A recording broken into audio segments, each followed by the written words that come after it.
So it's September 2010.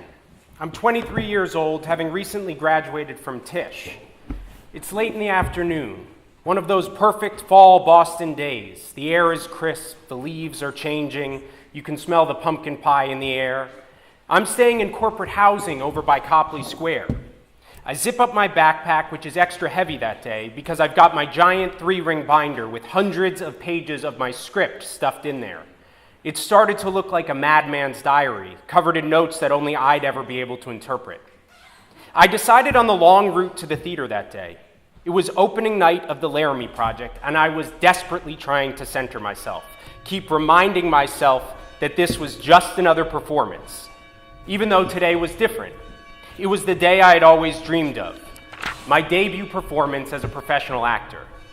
I turned left and headed for Boston Common. We were performing at the Cutler Majestic by Emerson College.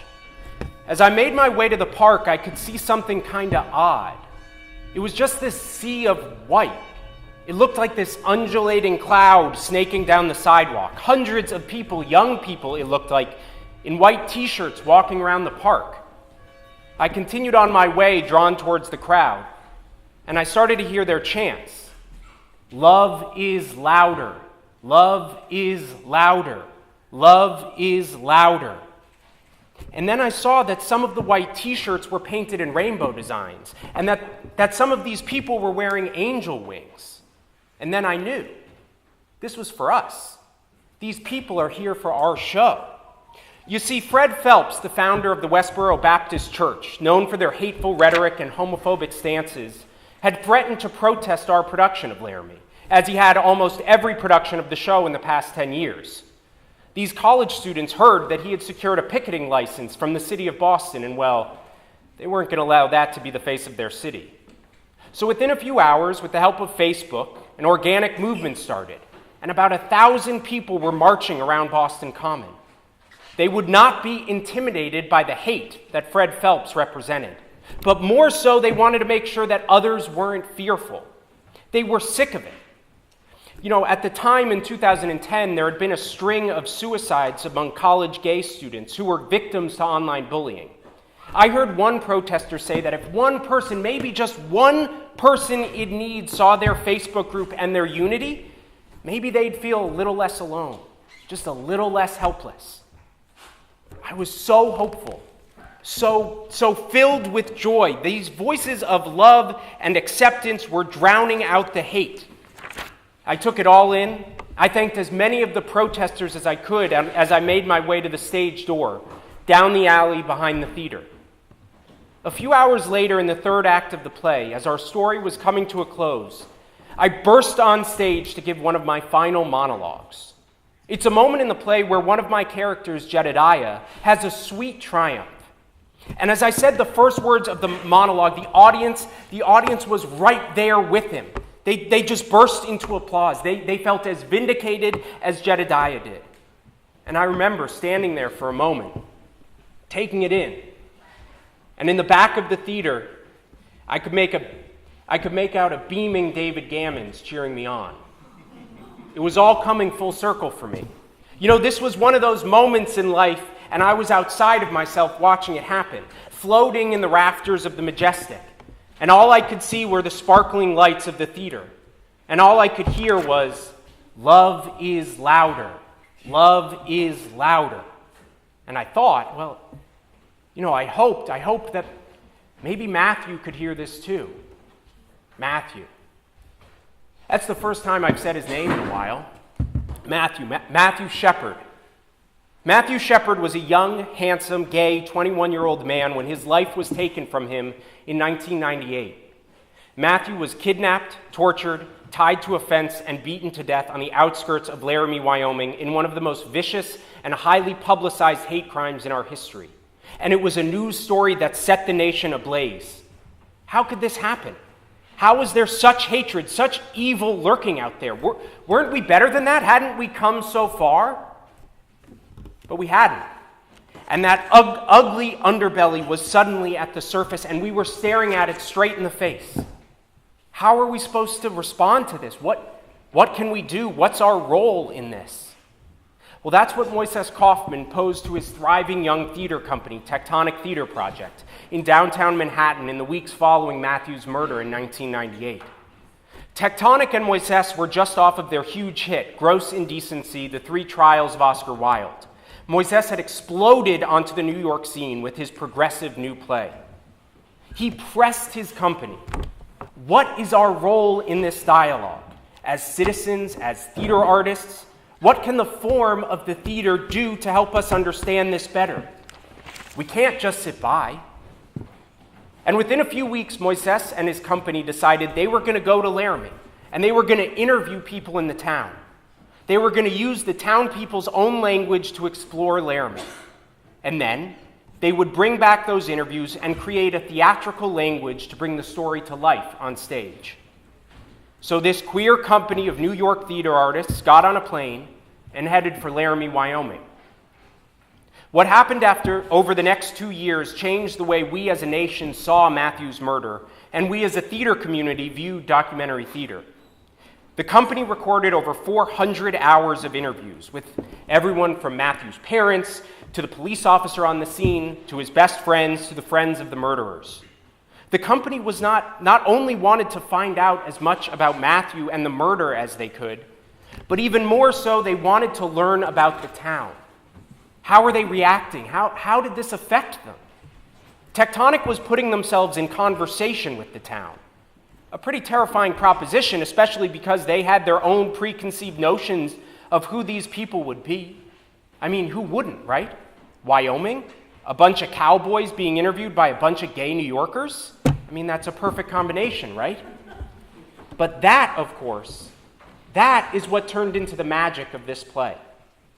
The Laramie Project went on to premiere at the Denver Center Theater in 2000 before it moved to the Union Square Theater in New York City, where it played for over 2 years. It would be called one of the most important works of the past 25 years, joining the likes of Tony Kushner's Angels in America. And it was around that time that a young high school theater director from Boston made his way to Union Square to see this show he kept hearing about. His name was David Gammons. It was 2000, and Gammons was starting his first year as the director of the theater department at Concord Academy. And in typical Gammons style, he was not about to do Guys and Dolls as his debut. Instead, he saw the Laramie Project and was so moved that he cold emailed Moises, describing who he was and that he'd like to do this play at a high school. Would Moises be okay with that? Well, Moises thought, what better place for this story than in a school? So he emailed Gammons the script.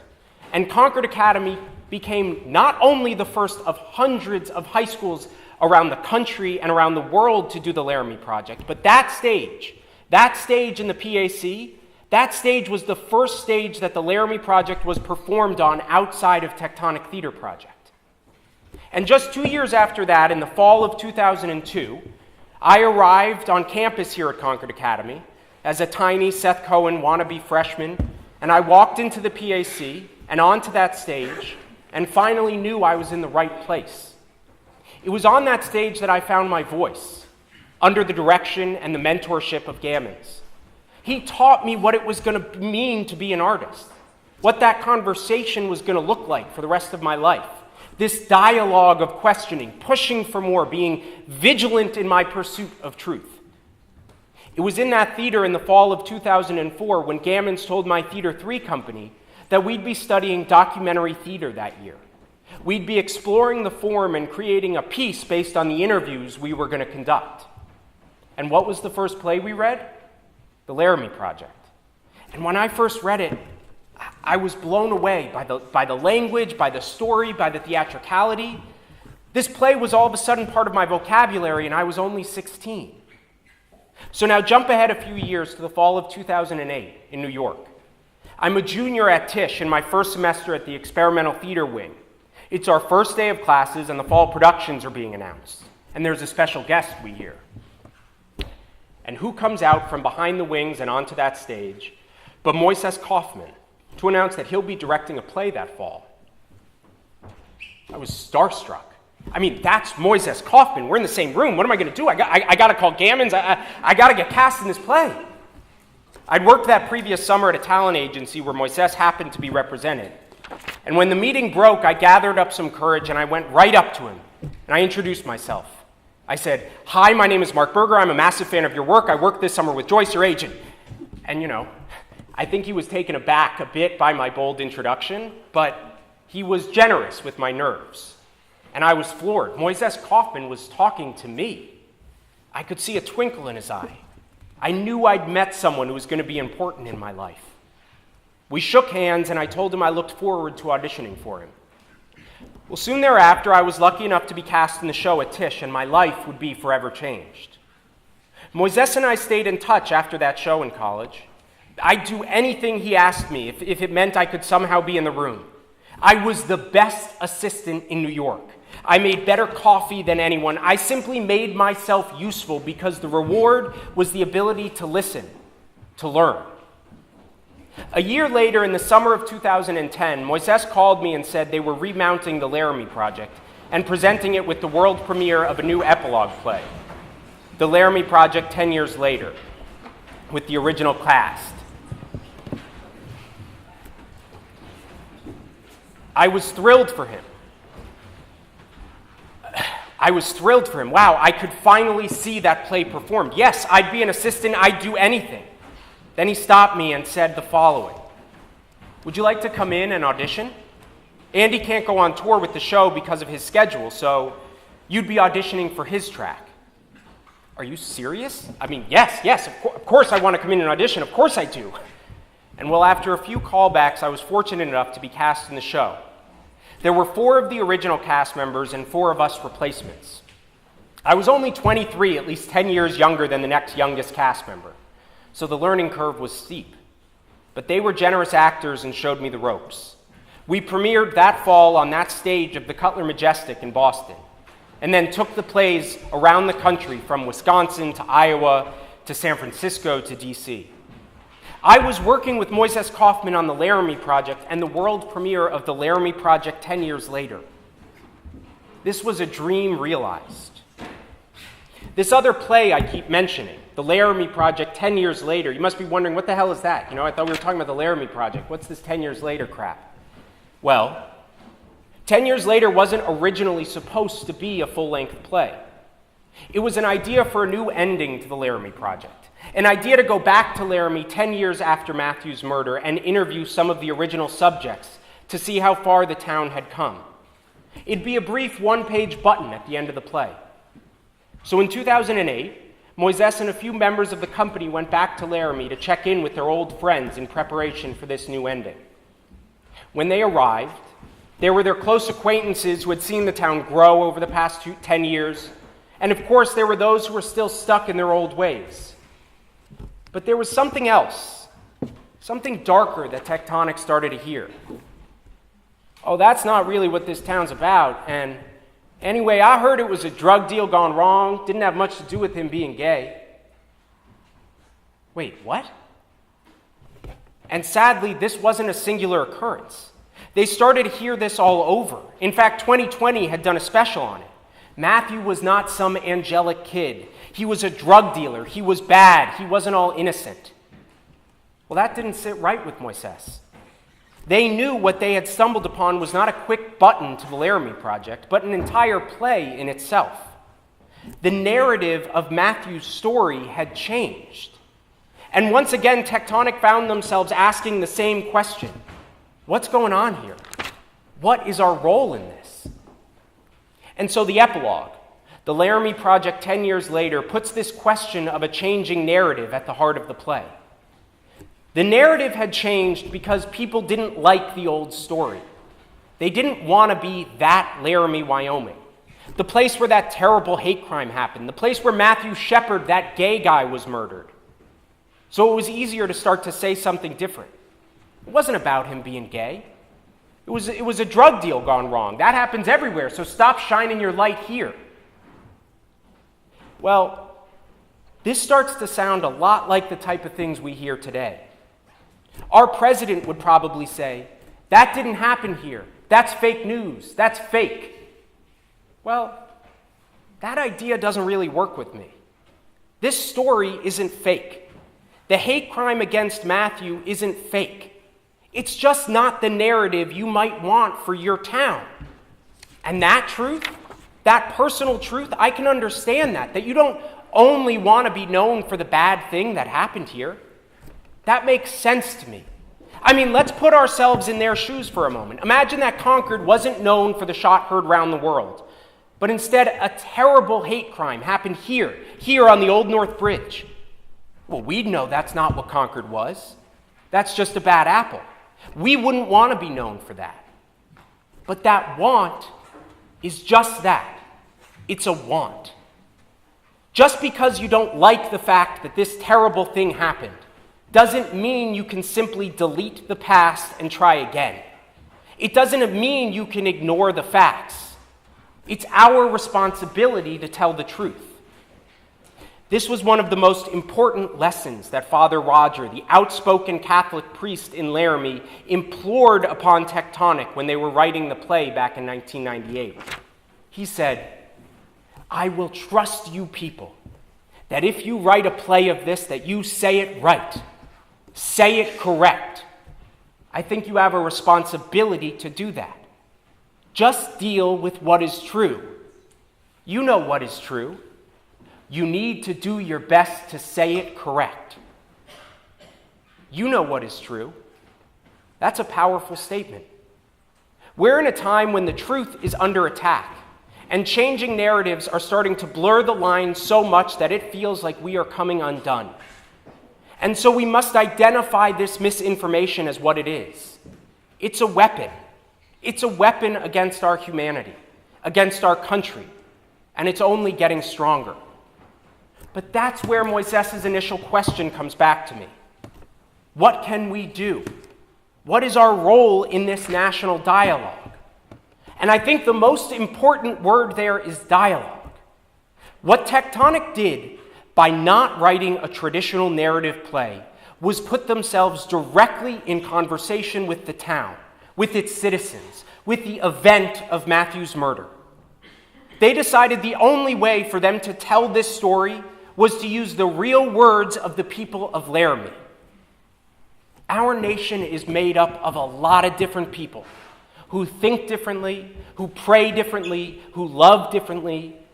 But I believe that in more cases than not, that at our core, our values, our hearts are more aligned than we think. But right now, we aren't talking to each other because it's too scary, because the divide is too great, because we all think that we are better than our other. The Laramie cycle is not just about Matthew. It's about an American town. It's about every town. It's about our town.